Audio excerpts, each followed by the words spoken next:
This is the story of America. Everyone's doing what they think they're supposed to do. This quote was said by Jack Kerouac, who was a leader of the beatnik generation. He was an author and poet who led the nonconformist movement during the 1950s.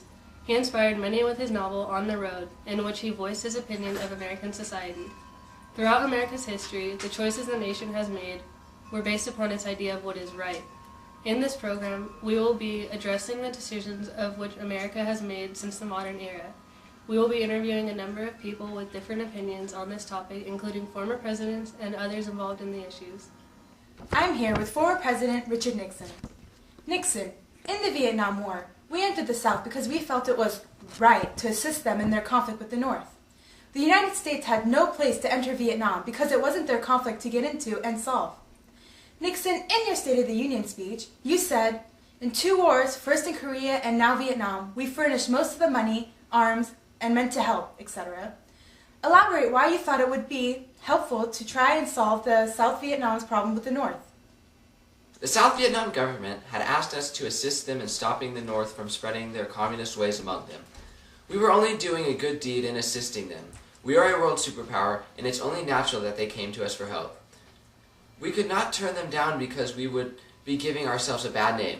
This was the right thing to do at the time. Well then, if they asked for help and you allowed them free elections when they voted for a communist government, you intervened. Why would you do this against the will of the people you tried to help? This is because our goal is to stop communism at all costs, and we had to support the democratic government in order to keep freedom in Vietnam. I have never been a quitter. To leave office before my term is completed is abhorrent to every instinct in my body. But as president, I must put the interests of America first. America needs a full-time president and a full-time Congress, particularly at this time with problems we face at home and abroad. To continue to fight through the months ahead for my personal vindication would almost totally absorb the time and attention of both the President and the Congress in a period when our entire focus should be on the great issues of peace abroad and prosperity without inflation at home. Here with me, we have a Soviet citizen, Anatoly Anushka. So Anatoly, we all know that the United States and the Soviet Union were butting heads during the Cold War, which began in the 1940s. The United States believed that your country was spreading communism and saw it as a threat to the rest of the world. The U.S. decided to intervene and take initiative to keep communism from spreading by rivaling with your country. Do you believe that this was acceptable? I do not believe it was a just decision. Our country was not trying to overtake other nations, but merely trying to rebuild our own. The U.S. demonized us and made itself look like the hero by saving the world from our supposed communist threat. It was not the business of the United States. We were not trying to run a nation the way it felt was right, and the U.S. felt that they had the right to make it their own business. Thank you, Anatoly, for sharing your views on this topic. Soviet! Hello, Mr. Carlos Antonio Santana Rodriguez Lopez Jr. When you were in high school, you were involved in the East LA walkouts for the Chicano movements against public education schools. What were your motives for being in these walkouts? As a Mexican American, I experienced unfair treatment as a high school student in East LA, such as racism and having to learn at an underprivileged school. I was not allowed to speak my own native language and was punished if I did so. They did not encourage any of us Chicanos to succeed, but they did encourage the white kids. Why do you think the American school system was this way during that time? They didn't really care about us. They thought it was right to try and rob us of our culture and make us all the same. They also thought it was okay to treat us differently because of our race. They saw us as lower-class citizens and inferior individuals. What were you trying to prove with the walkouts? We wanted to prove to the nation that how they were treating us was wrong and unfair. Thank you, Carlos Antonio Santana Rodriguez Lopez Jr. You're welcome.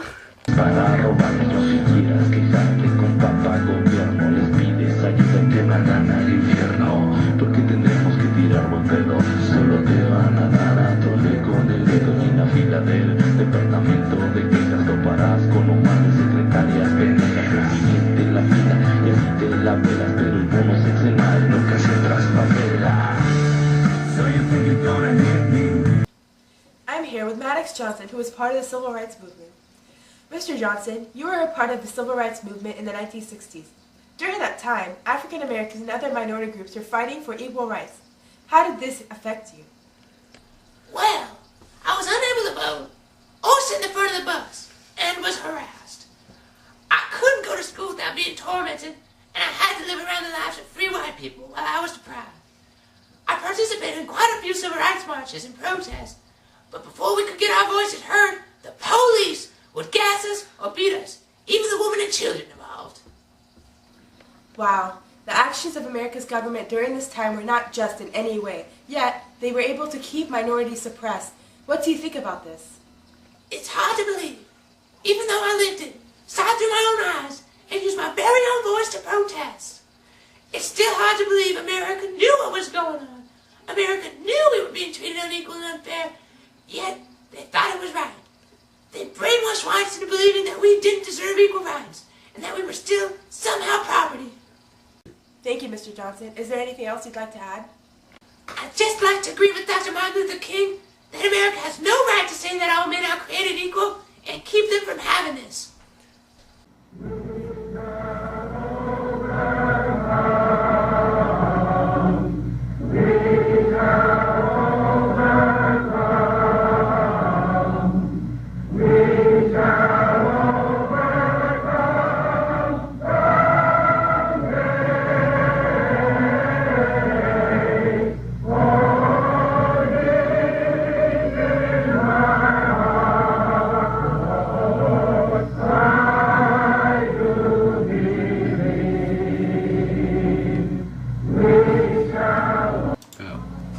I still have a dream.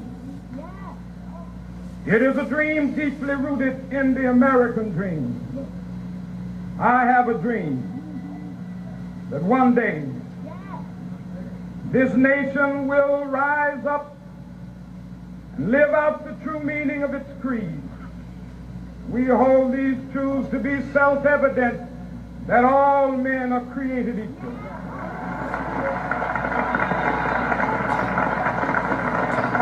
I'm here with Ahmed, citizen of Iraq. Ahmed, what are your opinions of the war in Iraq occurring today? America has made our problems with other nations seem like as they tried to dim the rest of the world. By declaring war on us, they tried to make themselves seem like the heroes, and they tried to solve our problems that wasn't theirs in the first place. They made our situation worse and only lost many of their own American soldiers. If we left Iraq, do you think this would make things better or worse? I think this would make things better because it is out of their hands now. They cannot solve this problem by killing tens of thousands of people, especially since this wasn't even their problem to begin with. They think they were helping us by making life better for us, when they only made things harder for us Iraqi citizens to live. Why do you think America had made this decision? Because America always think they're doing the right thing, so they make the decision based on their own good record of assisting other nations and being a strong superpower. Thank you for your opinion, Ahmed. We are here with Peter Cox, gay rights activist. Hello, Mr. Cox. Can you please explain your contribution to gay rights? Well, Joanna, I've been involved in many gay rights movements since the issue came about strongly in the 1970s. When the controversy came up about AIDS, homosexuals in America have been targeted by minorities.